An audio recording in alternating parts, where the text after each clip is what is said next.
The last example that I want to do is the first problem from the practice sheet. The practice sheet data comes from Green Living Science, which is a company that focuses on waste and recycling in the city of Detroit.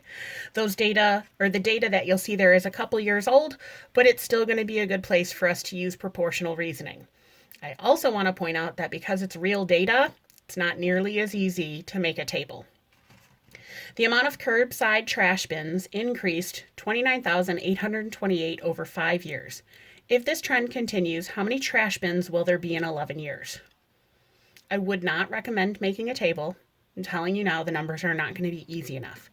So I'd like you to focus on either proportions or unit rate.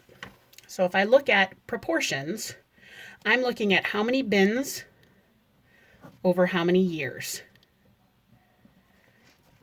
And there were 29,828 trash bins over 5 years. The question is, how many bins will there be in 11 years? So the proportion that I can set up looks like this.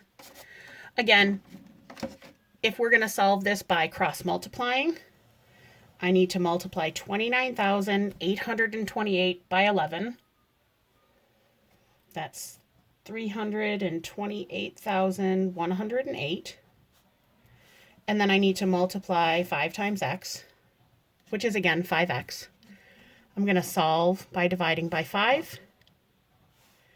And in this case here, I get that x is equal to 65,621.6. Now I'm okay with leaving that decimal. In real life, we wouldn't have 0.6 recycling bins, but I don't think that we need to focus on whether we should round up or down or what that means for us right now. I would leave it as a decimal. I do want to point out that you could use the unit rate idea here. And so instead of figuring out the cost per one piece of candy, now I want to know how many bins in 1 year.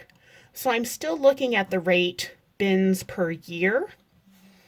And instead of setting up that proportion where I have to cross multiply, instead I'm going to actually perform this division. If I want to know how many bins we increase per year, I simply just divide this value, this ratio. And this turns out to be 5,965.6. That means each year the number of bins goes up by 5,965.6. I want you to make the connection here that this unit rate is like your average rate of change. If this is how much the number of bins increase per year, and I want to know how many bins I can expect in 11 years, I simply take my unit rate and multiply it by 11.